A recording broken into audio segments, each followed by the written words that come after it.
ñu bëri sax ñu ngi doon wax ne peut-être bilan mi-mandat fii la amee solo parce que boo defee 2 ans nit ñu war nañu xool li nga xamante ne en conformité ak li nga leen diggoon lan ngeen ci nekk di ci def man nag par rapport ak plan positif bi il est toujours important de rappeler le contexte bi nga xamante ne dañ leen a fal parce que fii on a un régime assez particulier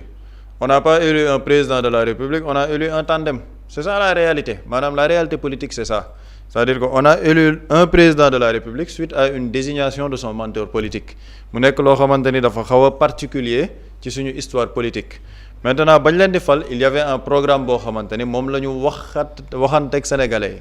programme boobu li ko lal mooy la souveraineté parce que c'est très important ñi ñëw parce que doo ay concepts yoo xam ne ce sont des concepts yu nit ñi di créer ce sont des concepts yu ñu bind ci livre def ko ci programme ne moom bu ñu ñëwee réew mi loolu la ñuy doxal il y a cette souveraineté là il y a une rupture systémique boo xamante ni moom lañ nekkoon di wax par rapport ak lan moo fi nekkoon gabegie financière la gestion opaque des ressources publiques deniers publics yi ni ko nit ñi doon pasare la nouvelle façon de faire de la politique ak ni nga xamante ne ressources sénégalais yi war na delluwaat ci peuple sénégalais bi man ma jàpp ne nag sur le plan positif am na lu bëri loo xamante ne liggéey neen ci parce que quoi qu'on puisse dire léegi par rapport surtout à la bonne gouvernance ma taxaw ci am na yu bëri yoo xamante ne xëy na ci au niveau de la perception wàññeeku na bu baax parce que bu njëkk ba li ñu doon gis ci yenn njiit yi mooy ay njiit yoo xamante ne limite ci terrain politique bi la ñuy nekk di jox seeni électorat xaalis di passer yenn marché yi mais aujourd'hui on a un régime boo xam ne par rapport à la bonne gouvernance ils sont dans la transparence lépp lu ñuy def bu waree jaar assemblée nationale mu ngi jaar assemblée nationale et man tout le temps j'en veux pour preuve le ministère bi Birame Souleye di diriger c'est un ministère boo xamante ne presque chaque 3 mois ñu génnee seeni rapport par rapport à l'exploitation du pétrole l'exploitation du gaz lan lañ ci génn production baril yi ñaata baril la ñu am xaalis bi ci Sénégal di am et loolu par rapport à la transparence daanul woon am ci régime bi nga xamante ni moo fi jóge donc par rapport à cette gestion de transparence jàpp naa ni nguur gi am na jéego yu bëri yoo xamante ni def nañ ko ci beneen aspect mooy li ñuy woowee la souveraineté c'est le tremplin de li ñu doon waxtaanee sànq parce que la souveraineté c'est quoi mooy ñun Sénégal dañoo nekkoon dans un système boo xamante ne limite le Sénégal était un pion de la France-Afrique parce que le candidat burundais mooy le nouveau burundais moom dafa jëloon économie sénégalaise bi dévoyé ko booy xool tous les projets structurants du Sénégal boo jëlee Eiffage boo jëlee TER bi boo jëlee BRT bi ce sont des projets yoo xamante ne économiquement dañ ko dévoyé à cause de surfacturation et des projets yoo xamante ne doo jàpp ni am na un réel impact ci pouvoir d'achat wu sénégalais mais cette souveraineté là mooy lan li Ousmane Sonko yàgg wax le Sénégal n'est pas contre la France le Sénégal n'est pas contre la Russie le Sénégal n'est pas contre les États-Unis le Sénégal est d'abord pour le Sénégal après ñu doog a ubbee ko xool mooy le multilatéralisme intégral boobu léegi nag souveraineté ci lan premièrement la souveraineté par rapport ak base militaire yi fi nekkoon parce que ce sont des aspects très importants le retrait des troupes militaires étrangères ça c'est un acte de souveraineté loolu ci man c'est très important nit ñi di ko souligner parce que dafa nekk un acte fort boo xamante ne yombul état africain jël ko surtout dans le contexte bi nga xamante ne Sénégal nekk na fi acte de souveraineté beneen bi mooy par rapport à cette dette FMI dañoo ñëw avec un programme boo xamante ni dañ ko waroon entériner les nouvelles autorités ñëw ne ñun dañuy saytu li nga xamante ne moom lañ ñu bàyyil fii ba pare léegi bu ñu defee suñuy audit ñu tënk après on pourra discuter sur les bases d'un nouveau programme buy correspondre ñun à notre politique endogène ça c'est de la souveraineté parce que bu fekkoon ne yeneen dirigeants la dañuy gis situation bi xaw a dëgër ñu ne gars yi jox leen ñu liquidité parce que sinon du ñu mën a liggéey mais ñoom ils ont pris le courage def seeni audit defaat benn contre audit cabinet Mazars ñu ne il y a 119% du PIB bi nga xamante ne dette bi foofu la toll ils refusent la restructuration de la dette def des mécanismes yoo xamante ne mécanismes financiers yuy asseoir suñu souveraineté parce que li Sénégalais war a comprendre li gars yi nekk di liggéey ce n'est pas un résultat pour 2026 ou pour 2027 ce sont les fondements d'une souveraineté économique boo xamante ne fii ak 3 ans ci la gars yi di gis njeexital bi parce que Buri mu ngi koy junj tout le temps yaakaar teranga boobu c'est un projet hyper important li ñu def ci yaakaar teranga boobu c'est un acte de souveraineté bu ñu ne dañoo bëgg la réappropriation à 100% de yaakaar teranga parce que dañ cee am benn politique économique par rapport au secteur de l'énergie boo xamante ne day gën a asseoir suñu politique d'industrialisation ça encore c'est de la souveraineté par rapport à l'économie donc ngay gis ni souveraineté boobu ñu ngi koy dëgmal et sur le plan militaire mais sur le plan de l'économie te loolu dafa am solo bu baax a baax parce que si tu n'as pas une économie souveraine moo tax tout le temps dañuy wax sur la question du franc CFA c'est économie boo amul benn souveraineté bi tu es tout le temps dépendant sa réew du mën a nekk dans le développement donc gis nañ ne autorités yu bees yi en 2 ans quand même réussir à payer les salaires normalement à être dans la gestion active de la dette nekk di financer le secteur agricole nekk di financer des infrastructures il y a pas de défaut de paiement ba am na yenn réduction par rapport à l'électricité gaz bi pétrole bi essence bi les denrées alimentaires ça c'est une politique de souveraineté économique boo xamante ne du lu yomb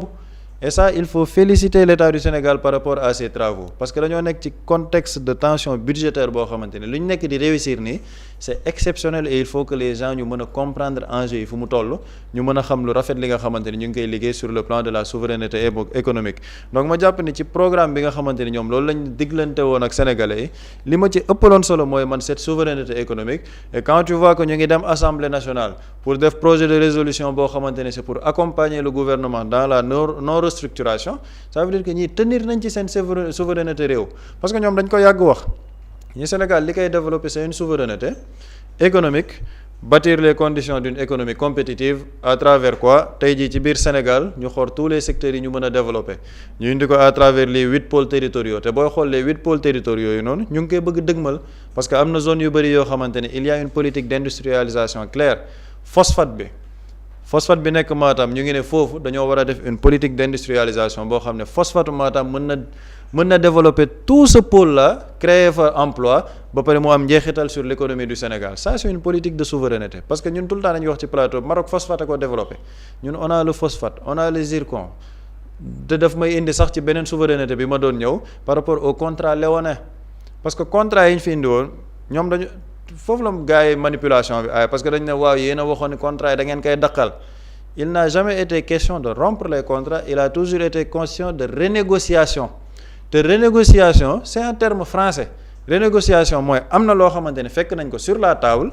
loolu jàpp nañ ne forcément arrangé wuñu ñoon te comme loolu arrangé wuñu dañ koy renégocier ñu waxtaanee waat ko ci loo xamante ne day nekk des conditions beaucoup plus avantageuses pour l'État du Sénégal c'est ce que Jean-Michel Sène a réussi à faire avec le dossier de l'ASER am na yeneen ak yeneen i dossiers yoo xamante ne ñoom ci la ñu nekk mooy le premier ministre yi mu wax ci secteur minier bi ci secteur pétrolier bi ci secteur gazier bi et ça c'est une politique de souveraineté ma jàpp ne nag c'est un programme aspect la bu am solo bu ñu defoon ci programme bi ñu ngi nekk di ko dëgmal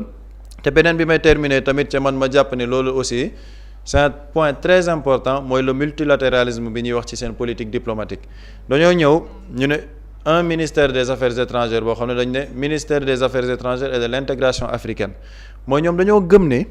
Sénégal pour mu mën a développer il faut que ñu am tamit une zone communautaire boo xamante ne dañuy mën a lëkkaloog ñoom booy xool le président de la République ses premiers voyages dafa nekkoon dans la zone africaine le premier ministre dem na fa am liggéey yu bëri yu mu fa def par rapport ak Sierra Leone par rapport ak Mali ak yeneen ñoom am nañ cette ambition de travailler à avoir une Afrique boo xamante ne c'est une Afrique unie autour d'enjeux yoo xamante ne day nekk ay enjeux yu ñuy bokk bu ñuy xool le port de Ndayane aujourd'hui le port de Ndayane buñ ci eggee mën na nekk un hub portuaire boo xamante ne ça peut relier tout le corridor africain le chemin de fer bi nga xamante ne bëgg nañ ko réhabiliter à travers la zone Dakar-Kidira yooyu noonu yëpp qu'est-ce que ça crée une connectivité entre ñun avec les pays limitrophes yi nga xamante ne ñoo nekk suñu wet et ça crée aussi des conditions d'économie boo xamante ne les pays africains dinañ ci mën a gis seen bopp donc ci man c'est une politique boo xamante ne ce multilatéralisme là day wàññi la politique de dépendance et lépp daf ñuy delloowaat ci souveraineté bi rek aujourd'hui ni ñu meloon ak France melatuñ noonu on est dans des relations cordiales avec la France mais qui respectent la souveraineté de l'État du Sénégal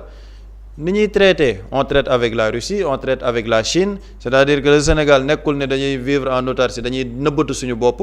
on s'ouvre au monde te seeni visite gis nañ ko le premier ministre dem Abu Dhabi dem feneen ak feneen loolu yëpp c'est pour dire que ñun ubbeeku nañ Sénégal ubbi nañ ñëpp mais il faut que nag mu correspondre ak ñun suñu politique de développement bi nga xamante ne moom la ñu teg ci suñu programme et dama jàpp ne loolu Sénégalais war nañ ko comprendre réellement pour comprendre ne cette politique de souveraineté là du luy réussir wala lu ñuy gis les résultats en 1 an en 2 ans parce que ce n'est pas des erreurs structurelles de 60 ans la autorité yi di lijjanti en 2 ans ça ce n'est pas possible un développement c'est porté par une vision sur le court, moyen et long terme te ñoom ñu ngi par rapport à cette vision sur le plan de redressement économique et social bi nga xam ne jàpp nañ ne à l'horizon 2029 am na des fondements solides yu mu mën a teg par rapport à cette économie compétitive ma jàpp ni nag loolu moo gënoon a am solo. xëy na après ci partie négative bi dina ñëw ci leneen li am solo loo xamante ne tamit mën nañ ci wax mais li gënoon a am solo ci man par rapport ak loolu la souveraineté économique boobu te gis naa ne ñu ngi ciy dox ay jéego yu rëy surtout à travers le plan de redressement économique social porté par le premier ministre Ousmane Sonko bi ñu jàpp ni daal fii ak 2028 mën na am ay njeexital yoo xamante ne dina baax sur l'économie sénégalaise. jërëjëf Pape Samba am na solo bu di par rapport ak l'an 2 wu Diomaye Sonko ñu wax ci aspect positif bi. waaw man pour man bilan la boo xamante ni nii da nga jël rek le contexte ban contexte et je pense que ñoom ils ont su anticiper li nga xam ne mooy moom la ñuy fekk ci réew mi anticiper mooy man dégg naa le premier ministre dans un de ses discours mu ne ki nar a wuutu Macky Sall moo nar a am ay problème c'est-à-dire il savait dans quelle manière ou bien ci yan conditions la ñu yoree woon réew mi ci yorenu marché yaa ma neex. ci yorinu mbiru xamante parce que yu ci bari dañ ko ci gis mais ci yorin woo xamante ni du ñu wax dëgg askan wi tey du ñu wax dëgg askan wi mooy moo waral tey coow li indi problème bi yëpp muy la dette cachée jël leb ay mbir ne dama koy leb au nom de l'État du Sénégal pour tel projet xaalis ba ñu dem laaj trésor ne man mosuma ko yëg dem laaj député yi ne ñun mosuñu ko autoriser kon nga gis ni dafa am lu fi yàggaam loo xamante ni ay pratique la et ñi naroon wuutu ñi fi nekkoon doon def ces pratiques là. ñëpp xamoon nañ ni ils vont faire face à des difficultés yoo xamante nii dafay métti pour que ñu remonter maintenant li ci gënoon jafe dama ko junj sànq muy fexe ba li nga xam ne c'était des acquis ñu préserver ko bu ñu ne acquis nag man je parle des Sénégalais yi nga xam ni dëkk bi métti na dund cher na fii Sénégal nit ñi dañuy xëy di liggéey pour la survie nit ñi xëyuñu pour am na dëgg la bari na am na ñuy am dañuy gañ ñu ciy suturlu mais li bari ci Sénégal yi xëy di daan seen doole suñu borom xam ne ni dañuy xëy pour dund nit dina xëy génn këram dem pour dàq dépense suba la donc boo ñëwee loolu li nga war a def en tant que état mooy dafa am ay acquis yu nit ñi am muy sur le plan même des denrées de première nécessité gis nga ni non seulement les prix dañ ko maintenir mais gis nañ ni lenn lu ci nekk wàññi nañ ko ci njëg moo xamante ne nii. D'aucuns vont dire que oui y a le marché mondial mais je pense qu'avec une déclaration bi le président de la République Diomaye def Sénégal moo envoyé une délégation dem fa ceeb ba du jógee ñu négocier pour que mbir ya ñëw mais aussi bu ñëwee mu mën a yegg ci Sénégalais yëpp donc loolu man dama jàpp ni c'est un bilan boo xamante ni nii c'était pas évident ñu def ko parce que on a parlé tout à l'heure y a la dette cachée y a amoo programme FMI mais yaay daw ak say moyens bopp pour que li nga xam ne sénégalais amoon nañ ko ci ay privilèges du ma ne sax privilège mais yoo xam ne lu minimum la par rapport ak nekk ni nit ci réew ñu fexe ba maintenir et je pense que loolu lu am solo la leneen li damay rejoindre fi Pape Samba wax muy côté souveraineté loolu c'était un discours de campagne bu ñu jotee réew mi nañu fexe ba li nga xamante ni nii mooy alalu réew mi dem ca waa réew ma c'est-à-dire que askan wa nañ leen delloo la ñu moom et dans cette démarche da nga ciy gis audace su ma nee audace mooy les multinationales mook loi bi ñeel borom ñaari tur yi ñoo yam c'est-à-dire que c'est des dossiers yoo xamante ni ici en Afrique les présidents duñ ko laal duñ ko jege parce que c'est des gens très puissants qui ont cette capacité xeex ak yow pendant 10 ans xam nga les multinationales leur démarche mooy ñoom ils ont des moyens dem ak état di xeex ak moom pendant 10 ans bañuñu ko donc c'est des gens yoo xam ne boo leen songee yow tu peux t'attendre tey ci yeneen gis nañ le cas avec Woodside mais ce n'est pas seulement Woodside Nestlé combien d'années mu nekk ci dëkk bi mais ils ont fait des bénéfices yoo xamante ni nii da ngay gis ni après bi ñu defaatee yenn joint yi am na ay milliards yu ñu waroon fay Sénégal yemuñ ci Nestlé keroog maa ngi parler dans le domaine minier boo jëmee côté zone ñaay bi GCO pendant plusieurs années li ñu nekk fii Sénégal mosuñoo fay dividende et on te dit que l'État du Sénégal est actionnaire à 10% depuis 10 ans mosuñoo fay dërëm il a fallu que changement de régime am ren. Pape Samba li mu wax parce que c'est très important surtout la transparence périodiquement da ngay gis ni la production les avancées les acquis yi nga xam ne ñu koy am par rapport ak les renégociations ñu ciy communiquer ak sénégalais yi dañu xëy gis ni GCO gulet ñuy soog a fay Sénégal les dividendes man ma nekk actionnaire ci benn kër amuma droit siège fa et côté souveraineté bi dafay ñëw plusieurs entreprises yoo xam ni Sénégal dafa am 10% ñu ne la ci conseil d'administration bi ñu xoolee les PV musuñu ci gis fuñ ne le représentant du gouvernement du Sénégal musul am alors que l'état xam nga gars yi dañuy coow naan 10% Sénégal naka la mën a amee 10% mais sa 10% yooyu saay am na ci kër yoo xam musuñu loo ko fay pire le représentant de l'état ci conseil d'administration bi musu état du Sénégal musu fa am ndaw loolu jeex na jamono ji et je pense que tey loolu c'est des acquis yoo xamante nii ou bien audace la par rapport ak la gestion du pays et loolu dafa bokkoon ci le discours ou bien l'élément de langage bi gars yi di wut réew mi bu ñu gisee nag toog ñi gis ni am nañ ci ay jéego yu ñu ci amal je pense que mënuñ lu dul di ko rafetlu di ñaan yàlla rek li ci des suñu borom teg ci loxo ba li nga xam ne mooy yéene yi ci lu baax boog ñu mën ko matérialiser et puis pour l'intérêt des Sénégalais. plan wala ci côté négatif bi surtout côté justice bi nga xamante ne tout le temps dañuy gis ki nga xamante ne mooy élément juróom bi def koy casse tout le temps.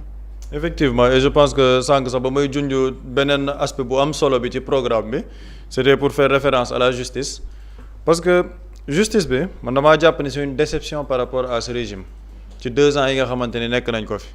parce que Buri mu ngi wax sànq ne c'était un discours de campagne mooy ci lu positif mais justice bi aussi c'était un discours de campagne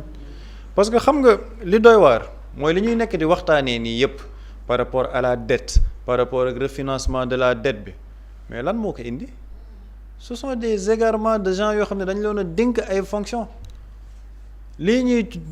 daw nii di ko dëbb dawe di ko kii xam nga pour sénégalais yi mën a féex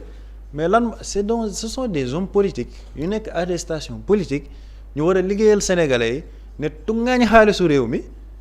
mais moo ñu dugal ci situation guuta gi ñu nekk nii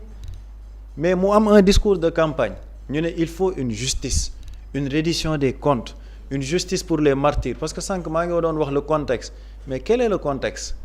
c'est-à-dire que le Pastef dafa ñëw au pouvoir à travers une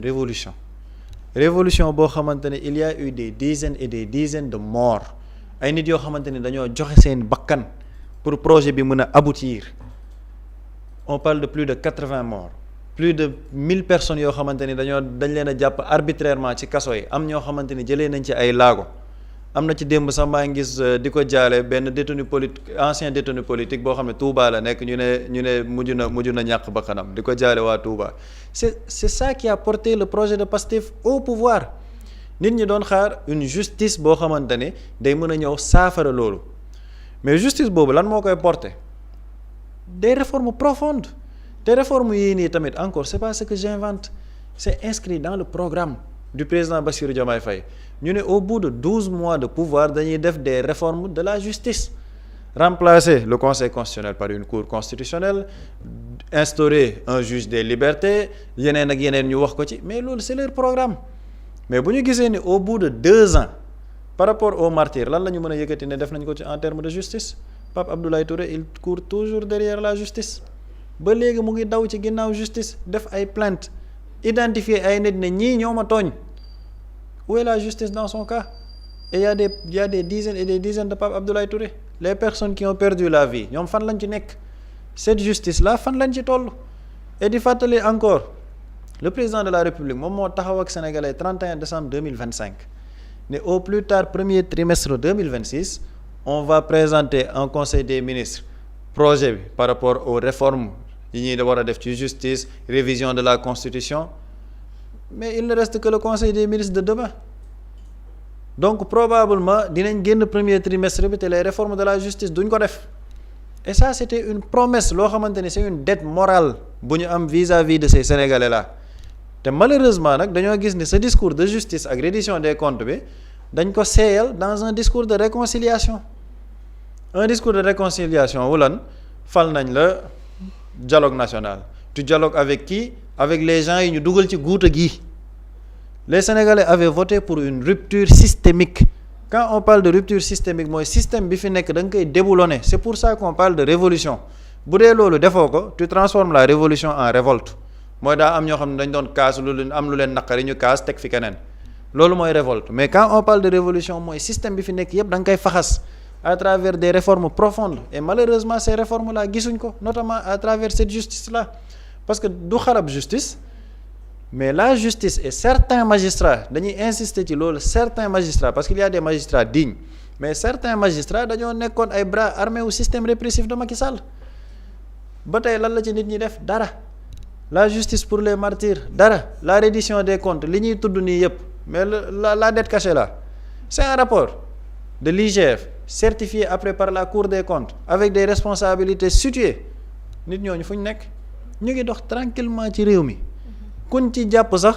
génneewaat nañ la soit yaa ngi liberté provisoire wala assignation à résidence bracelet électronique maa ngi dégg démb am na ku ñuy layal ne dafa war a dem faju ji hôpital américain de Paris parce que situation sanitaire am c'est-à-dire que voilà en fait ñi teg sénégalais yi coono bi il circule tranquillement dans ce pays nekk ci médias yi ëpp làmmiñ nag ci réew mi di narguer les sénégalais nag moo tax foofu il y a de la frustration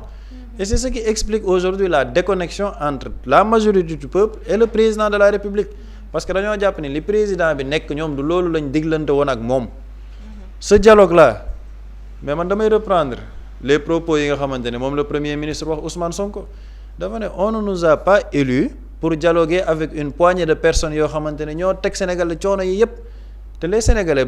54% yi demoon voté yi ak ñi jox 130 députés yi Pastef c'était pourquoi pour système bi nga xamante ne ñoo fi nekkoon dañu noot ñu faxas leen on ne peut pas reconstruire le Sénégal avec ceux qui l'ont détruit loolu mënul nekk pendant 60 ans bu fekkoon ne ñoom bëgg nañ développer ce pays là kon Sénégal romb na fi mu nekk nii mais ils n'ont pas œuvré pour ça lan moo tax ngay falu à travers une révolution nga ne da ngay delluwaat di waxtaan ak ñoom pour ñu jàppale la ci defar réew mi am na fenn fu muy toll moo tax je rejoins Boury trop de démocratie tue la démocratie parce que nekkuñ ci Sénégal nekkuñ ci démocratie dañoo nekk ci ultra démocratisme ñoo xamante ni waruñu wax ñoom ñooy taxaw di wax justice war a am wàll ci ñoom duñ ko def parce que le président qui doit impulser les réformes tarde à les impulser c'est ça le problème bi nit ñi di dund depuis 2 ans te loolu moo tax nag il y a cette rupture profonde entre le président de la République et la majorité du peuple te ne ko nit ñi di seetlu bu baax président tey voyagé na dem na Espagne ñu bëri yëguñ ko il y a cette déconnexion les Sénégalais yi ñi ci ëpp c'est-à-dire que seetlootuñu sax le discours du président de la République Korité bi def na discours grande mosquée de Dakar yow da ngaa déglu discours bi mënoo ci génne ñaari phrase et quand nag la majorité du peuple ne se retrouve pas ci ki nga xamante ne moom la ñu tabb ci bopp réew mi y a une déconnexion y a un réel problème te le problème lenn la si ba nga may dagaan sama baat da nga ne ma woon lii da nga koy def man ma rayante ci ñàkk ci sama bakkan ñàkk ci sama alal ñàkk ci sama jot pour nga def loolu muy justice nga ñëw on trouve des personnes de ton bord naan il n'y aura pas de justice des vainqueurs day tey xel parce que kiy wax loolu bañ lay rey di rey say militants moom mu ngi taxaw fële naan l'ennemi est en nous mu ngi ci suñu biir il faut qu'on fasse très attention la candidature de diw elle est en danger c'est cette personne aujourd'hui moo nekk le larbin du président de la République naan il n'y aura pas de justice des vainqueurs ni état parti ni parti état ñi la faloon 54% yi jox la majorité confortable mais ñooñu ban bët lañ lay gisee moo tax il y a cette rupture profonde parce que le président de la République il y a eu une dette morale boo xamante ne daf ko am ak vis-à-vis des Sénégalais à travers cette justice surtout les Sénégalais yi ko fal te dañoo gis ne justice boobu noonu c'est au ralenti liñ ciy xaar amu ci et encore une fois maa ngi ko wax c'est une promesse moom moo taxaw 31 décembre jàkkaarloog Sénégalais ne réforme dinañ ko def au premier trimestre au plus tard premier trimestre bi mu ngi jeex te probablement il n'y aura pas de réforme profonde de la justice donc ça c'est un problème par rapport ak programme bi ñu jaay Sénégalais c'est un problème par rapport ak discours bi mu tenir ak Sénégalais yi parce que homme politique nag lenn la booy dem di wuti baatu Sénégalais boo leen di waxal looy def ci loolu lañ lay juger et il faut que ñu génn dans cette posture de hyper présidentialisme le président kenn du ko critiquer le président kenn du ko fàttali le président il travaille pour les Sénégalais ce n'est pas un surhomme ce n'est pas un dieu c'est une personne faillible koo xamante ni day def ay njuumte nit ñi mën a toog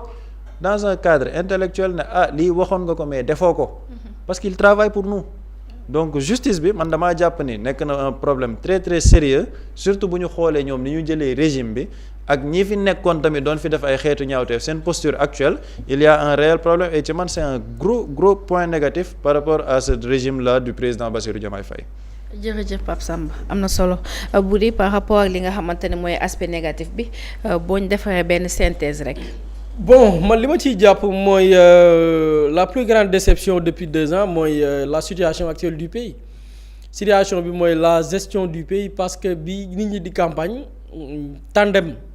tandem la ñu jaayoon sénégalais yi faluñu benn nit et loolu pour man l'histoire et même tey fi situation bi toll kenn mënu ko dégommer. On a beau avoir de nouveaux alliés on a beau avoir ay nit ñu lay layal mais li tax sénégalais yi fal nit mooy tandem. Dama déglu benn vidéo Ousmane Sonko dama beneen vidéo la boo xam ni c'est un reportage boo xam ni la journaliste First John moo ko def bi mu demee dans le sud en Casamance mu déglu ay maire ay yaaboo yuy wax yaaboo yi ne ñun Diomaye bi ñuy fal sax xamuñu ko woon et li koy attesté mooy dama gisaat beneen vidéo Ousmane Sonko bi mu ànd ak Diomaye ñu yéeg ci oto bi noonu muy wax waa Bignona kii maay moom mooy man jàppale leen ko bu ngeen ko falee xam leen ni man ngeen fal kon les sénégalais tandem la ñu fal gëm naa ni Ousmane Sonko bu amul woon cette idée def une vidéo waxuma kii mais mu def une vidéo enregistré ko ne Diomaye laa tànn bu ko deful woon kenn du fal Diomaye waa Pastef fay génn naan Sonko Diomaye la tànn kenn du leen gëm kenn du leen déglu vidéo boobu moo tax nit ñi gëm ko. kon les sénégalais tandem la ñu fal ma répété ko maintenant bu ñu demee ba tandem boobu ñu fal ko li sénégalais yi doon xaar mooy une fois au pouvoir rek dinañ attaquer li nga xamante ni mooy les véritables enjeux tey boo xoolee par exemple jëlal le cas de Ousmane Sonko bi mu jëlee le pouvoir ñu bari sax moom commencé woon nañ ko critiquer pourquoi parce que dañ ne dafa délaisser parti bi dafa délaisser base bi.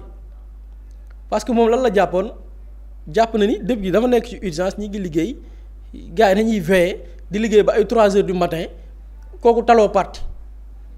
et malheureusement ñu dem ba ci digg ba mu am une certaine cassure bi mooy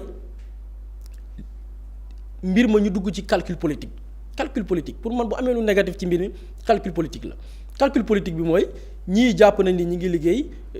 urgence la ñu nekk nañu taxaw ci tey askan wi mais ndekete ñu ngi ci ay calcul politique bi mooy tey le président y avait pas meilleur discours bi mu def le 3 avril 2024 ne simmi naa sama ndombal tànk ci Pastef loolu signe de grandeur la woon même bu fekkee amul woon obligation bi mais le seul fait que mu def c'est par principe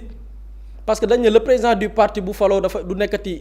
njiital parti dafay concentrer wu uniquement ci son statut de président de la République bu un secrétaire général du parti bu ko defee mën nañ ni principe la et nit ñi nangu lañ ko mais malheureusement en fin de compte on se rend compte que c'était pour après faire de la politique et ce qui est dommage mooy Pape Samba daf ko wax les gens ont voté pour la révolution mooy lépp lu fi nekkoon te ñu jàpp ne ñoo yàq réew mi ñu raxas ko ba mu set wecc jëlee fi ce qui est dommage mooy ñu gisaat ci dans cette dynamique avant même 2 ans même pas 2 ans parce que 2 ans yi même 24 mars bi sax matul 2 ans 2 ans bi mooy bi Sénégalais voté mais le président a pris fonction su ma juumul le 2 avril matagul sax 2 ans mais le président première rencontre politique bu mu dem publique c'était avec des gens yi nga xam ni man gis naa ci benn waay ci kilifa yi ñu toogoon après Abdourahmane Diouf Mimi Touré Diomaye moo toog seen wet nit kooku bi gars yi di campagne bu def changement moom mi ngi campagne sol t-shirt Amadou Ba sol casquette Amadou Ba mënul bu doon sax dafa campagne ci programme Amadou Ba mais campagne ci programme Amadou Ba de moom da doon campagne ci diaboliser naan kii ngeen nar a fal sax ab célibataire la xam nga kooku na yàlla xam ne nee na candidat Diomaye yéen ab réew ngeen bëgg koo jox célibataire ab réew ngeen bëgg koo jox ñoo xam ne nangam ak nangam après on te dit que même pas 2 ans la même personne le président bi muy toogaat di lancer son organisation politique nit kaa nga toog ca kaw toog te nongaaral loolu ku waxoon sénégalais yu jógoon pour voter duñ ko gëm te bu leen ko waxoon tamit bu doon loolu lañ leen jaay duñu fal le président Diomaye il faut dire la vérité bu leen waxoon ni ok après l'acquisition du pouvoir dañuy fexe ba ñi nga xam ne ñoo xeexoon pour ce projet ñu mettre leen de côté dem di recycler parce que même dans la nouvelle structure de nouvelle coalition Diomaye président mais ñi alliés yi ñoo ci ëpp maanaam ñi bokkul woon ci campagne Diomaye ñoo fa ëpp loolu pour man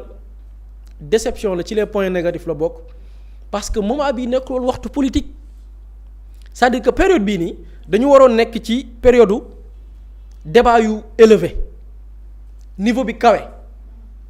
ñu dugg ci wàllu économie dugg ci ay géopolitique dugg ci mais entrepreneuriat nit ñi ku ci nekk nga gis ni affaire yaa ngi boy fu ne structures yi ñi ngi challenge wante ku ci nekk wan ni maa la dàq liggéey mais pour des calculs politiques malheureusement nit koy liggéey sax dañ koy dàq parce que dafa toog rappeler le président lii discours de campagne la respecté ko nañ ko respecté ñu jël la décret dàq une semaine court dàq nañ diw pourquoi pour des calculs politiques du président de la République loolu c'est très dommage tey dañu waroon am tey ñi ngi coow ay l'espace public des politiciens de rien du tout yu solol nit ñi tànqal nit ñi loolu mën nga ko régler depuis naka nga koy régler on partait de dette cachée xam nga tey moo nekk coow li et les gens dañ continuer di ko imposer pendant une semaine ñi ko def xam nañ leen bi ñuy dem di saisir benn banque boo xam ni mi ngi ci VDN Dakar bi boo rombee gis ko chaque jour bi fa état du Sénégal di dem di leen leb xaalis état du Sénégal dem jël banque boobu ibbi fa benn compte dugal fa xaalis ba trésor mosu ñoo gis 1 franc ci xaalis boobu noonu ñu épuiser xaalis ba mu jeex tàkk ki ko def ministre des finances la woon mi ngi ci dëkk bi te la mu def boo demee ci texte yi dañ ko aaye mi ngi ci dëkk bi di taxawaalu di def lu ko neex ay nit yoo xamante ni tey dañu détourner suñu xaalis te ñu jàpp leen ci lu leer par des moyens kenn xamul ñu libérer leen bàyyi leen defal leen non-lieu la leen defal loolu leen tâche la bu négative boo xamante ni nii dafa xew par ci deux ans yi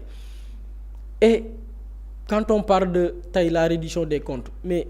on parle des crimes de sang nit ñu tudd ko ci ay mbir musu koo weddi ka ko tuumaal musu koo sax porter plainte parce que ñemewu ko parce que jàpp na ni kii téenu ci lu dëgër ba tax du ma ko porter plainte dossier ba tey waxuñu kenn dégluwu ko xam nga yaa ngi wax Pape Samba yaa ngi wax dossier Pape Abdoulaye Touré ñu ngi naan Pape Malick Ndour bañ ko woowee kenn dégluwu ko fond dossier bi kenn laaju ko ci ba tey kenn laaju ko ci mbiru Pape Abdoulaye Touré kenn laaju ko ci dara mi ngi këram ñu taxal ko bracelet mu toog jàpp ñaamuram loolu c'est très dommage waxuñu moo defam deful de mais nañ ko laaj ci fond dossier bi parce que ki tuumalaate moom nee na présenté na toutes les preuves mais xam nga lan mooy tey xel ni yu ci bari nit ñi duñ ci am yaakaar mooy ña participé woon ci loolu xam nañ leen Pape Abdoulaye nee na bi ñu may dóor dañoo jël benn waay yoo xam ni COUD centre des œuvres universitaires de Dakar la nekk di liggéey ci service de sécurité bi dañ koo woo téléphone ne ko diw Pape Abdoulaye Touré jàpp nañ ko nangam mu ne nangam tànn leen ko def leen ko nangam nee na bi ñu woowee kooku ci la dóor yi gën a takkarnaase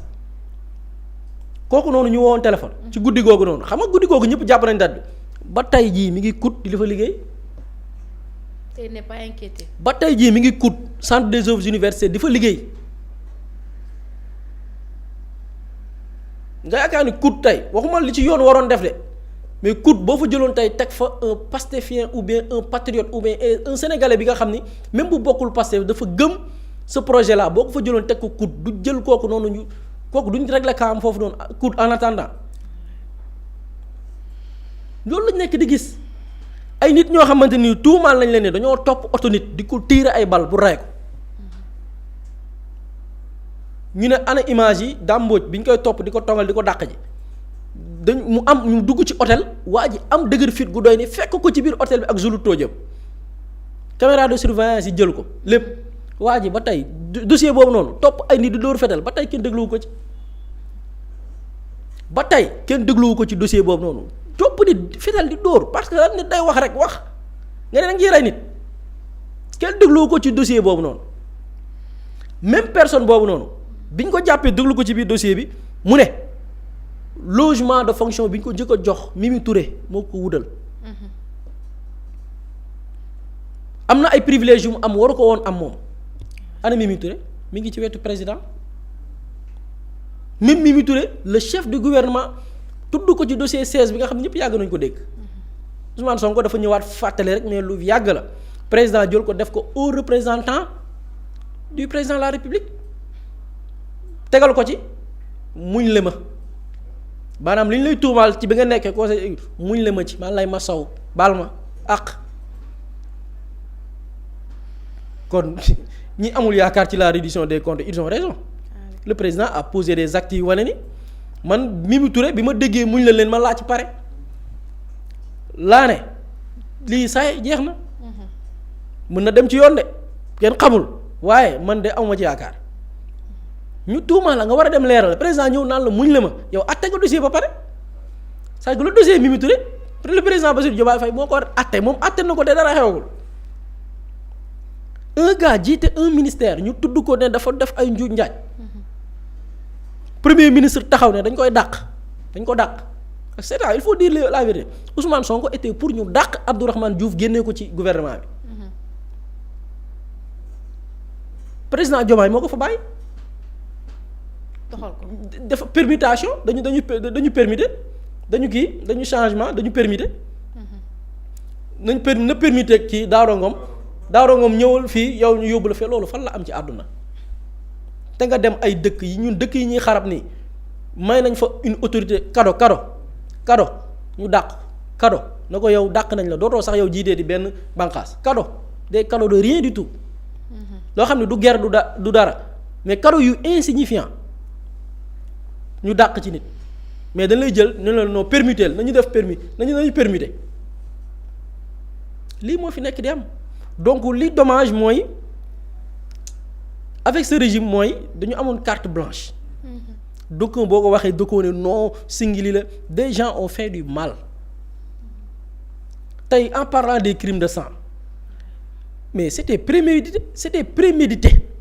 c'est-à-dire que li nguuru Macky Sall defoon moom li ñu naan xam nga dañ naan meurtre par préméditation Macky Sall il a fait meurtre par préméditation diggante bi muy voté la loi sur le terrorisme diggante bi muy jënd les armes pour mater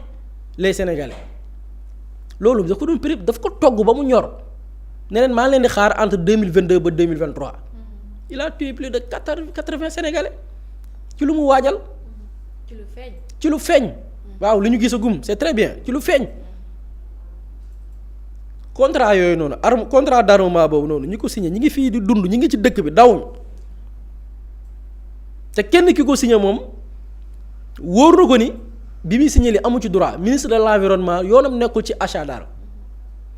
ministre des finances waru ko woon signé d'ailleurs ki ñu jox marché bi c'est un bandit c'est un délinquant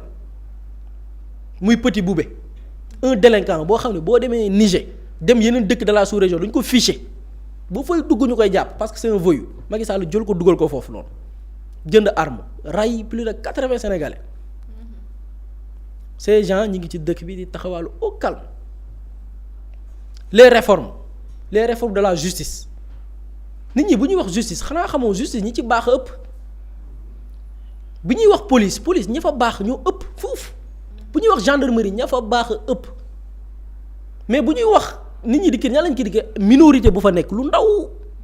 ñi fa nekk di def na ko sulu noonu ñooñu lañ wax ñu ne ñooñu il va falloir des réformes mais tey lan moo xew lu tax ñu bari am fit Sénégal ñi waroon noppi ñëpp ñooy wax léegi parce que wóor na leen ni dafa mel ni gars da leen dee xam nga amoon na ay temps gars yi naan mais ñenn ñi nga xam ne duñu wax dëgg nekk amee nit ñi sonal nit ñi xanaa dañoo am lu ku leen garanti dara ci wàllum yoon. Pourquoi? Parce que y a pas eu des réformes y a pas eu des changements radicaux yoo xamante ne nii tey nit mënul nekk ci barab nekk un juge ou bien un doyen des juges jël un dossier tappale mu leer ko ni lii de buñ ko laalee ay nit mën nañ ci dee parce que li ko lal dara du ci dëgg mu jël ko yóbbu ko ba ñu àtte ko tribunal ba ay nit génn fipp ci dee kooku noonu ñu jël ko ne dañ koy muter ko jëlee ko Dakar yóbbu ko Tamba comme si que waa Tamba ñoom bëgguñu ay juges yu baax Tamba kay bëgg nañ juges yi gën a xarañ lañ bëgg nañ leen jox ñi gën a xarañ loolu problème la boo xam ne nemee ko nañ ko réew mi dañu dem ba bu ko def la république des juges